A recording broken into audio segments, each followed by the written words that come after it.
Je désire vous montrer combien une vie remplie du Saint-Esprit est bénie. Quelle bénédiction d'être en communion avec le Saint-Esprit, d'être en plénitude. Je ne crois pas que je puisse vous faire comprendre cette bénédiction, cette plénitude qui a à être remplie du Saint-Esprit plus clairement qu'en vous montrant le changement extraordinaire qui se produisit dans la vie des disciples après la Pentecôte. Je crois que c'est l'une des plus merveilleuses leçons de choses contenues dans toute la parole de Dieu. Celle de ces 12 hommes qui, ayant été à l'école du Christ pendant 3 ans, ayant reçu son enseignement, restaient cependant en apparence si éloignés de la vie qu'ils auraient dû vivre. Et tout à coup, par l'effusion du Saint-Esprit venant sur eux, devenant absolument ce que Dieu désirait qu'ils fussent. Considérez d'abord le changement que la Pentecôte a apporté dans leur relation avec Jésus. Pendant sa vie avec eux sur la terre, ils ne pouvaient pas l'avoir en eux. Il leur était extérieur, très proche, très aimant, mais séparé d'eux. Jusqu'à la Pentecôte, quel échec, si je puis dire, fut l'enseignement du Christ à ses disciples. Christ leur avait enseigné jour après jour l'humilité. Il leur disait « Apprenez de moi, car je suis doux et humble de cœur ». Il leur répétait « Celui qui s'abaisse sera élevé ». Et pourtant, à la table de communion, ils discutaient encore pour savoir quel était le plus grand. Christ n'avait pas fait la conquête de leur orgueil. Ce n'était pas que l'enseignement divin eût manqué. Pourquoi donc alors? À cause d'une chose, Christ leur était extérieur. Il ne pouvait venir habiter dans leur cœur. C'était une chose impossible. Le temps n'était pas encore venu. Et cependant, ils avaient le Tout-Puissant Rédempteur avec eux. Mais il est encore en dehors d'eux, comme ils étaient différents de lui. Ceci doit nous montrer que ce n'est pas l'enseignement extérieur, même l'enseignement provenant du Christ lui-même, ou de sa parole dans l'Écriture sainte, qui peut nous apporter la bénédiction réelle et entière, tant que le Saint-Esprit n'a pas fait son œuvre en nous. Et comment ce changement se produit-il? Par le Saint-Esprit. En ce jour-là, à la venue du Saint-Esprit, vous connaîtrez que je suis en vous. Jean 14, 20. Si quelqu'un m'aime, il gardera ma parole et mon Père l'aimera.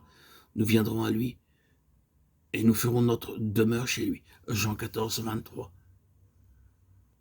Notre cœur ne désire-t-il pas ardemment cette réponse, cette présence vivante,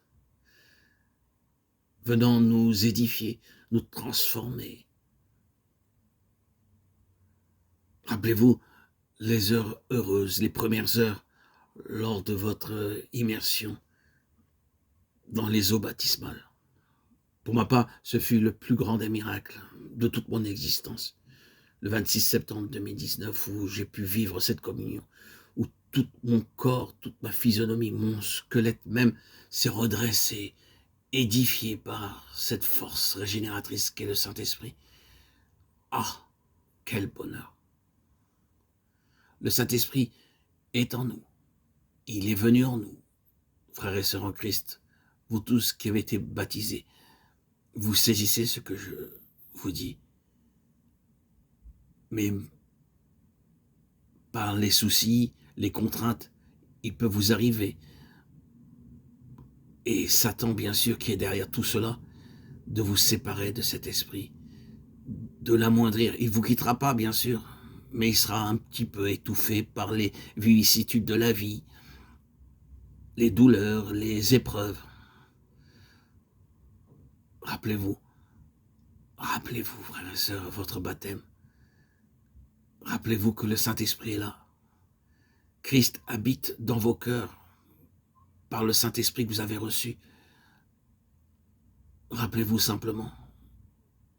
Ce sera une grande aide, le fait de vous souvenir. Le Saint-Esprit, l'Esprit de Dieu, est là, bien présent. Et il vous remplit de la force et du pouvoir de Christ vivant, celui qui nous a sauvés du péché. Soyez-en conscients.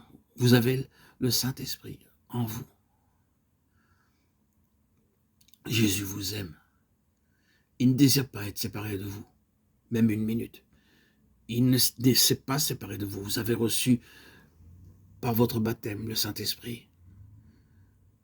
Il s'est peut-être amoindri, éteint, mais le Saint-Esprit, dans toute sa force, est là, À vos propres yeux, il n'existe plus.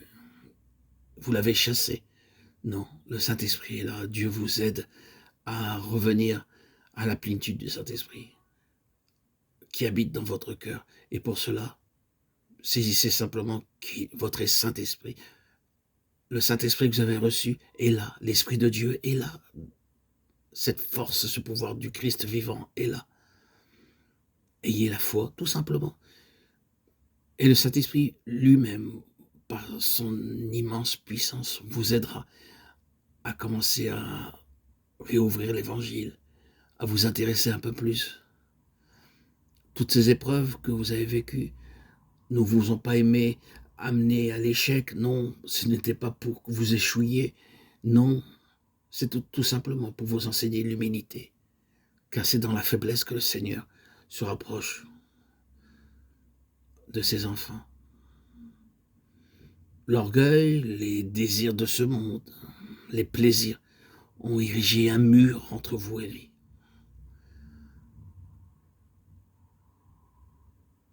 Cette lumière du Saint-Esprit détruira ce mur, dissipera les ténèbres. Ayez la foi qu'il est toujours là. Demandez dès à présent, Seigneur, éveille en moi ce Saint-Esprit, cet Esprit Saint, de manière ininterrompue, constante et pour toujours. Réjouis-moi, Seigneur, de la plénitude de ton Saint-Esprit. Et considérez ensuite le changement. Considérez ce changement qui peut se produire à l'instant même où vous m'écoutez, frères et sœurs en Christ.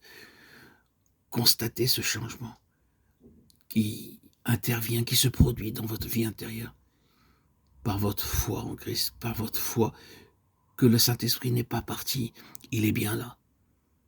Ou pour tous ceux qui n'ont pas été baptisés, acceptez dès aujourd'hui, dès maintenant, à l'instant même, le Christ dans votre vie.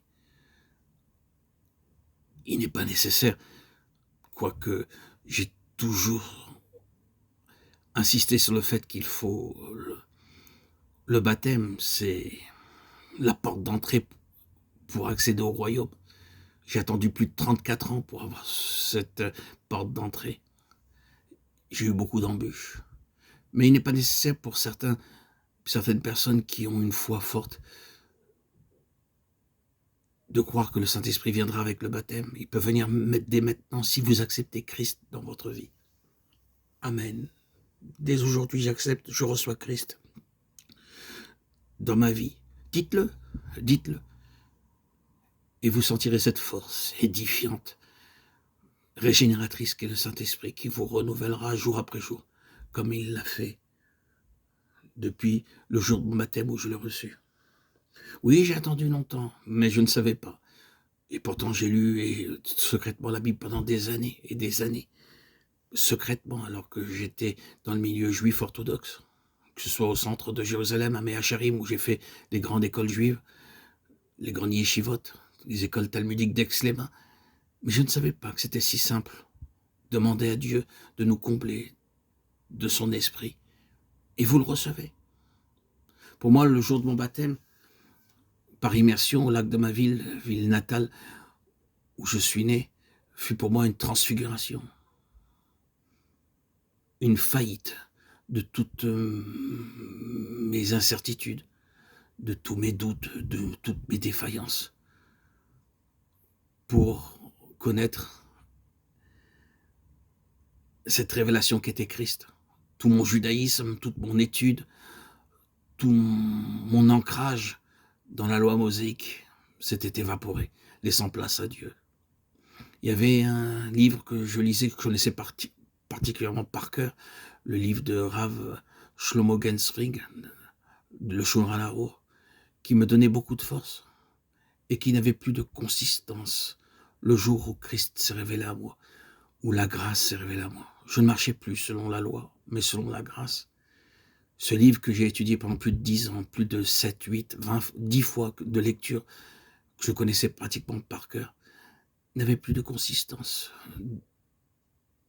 La grâce de Christ m'avait comblé. Demandez dès aujourd'hui, je veux, Seigneur, ton esprit pour connaître cette grâce merveilleuse.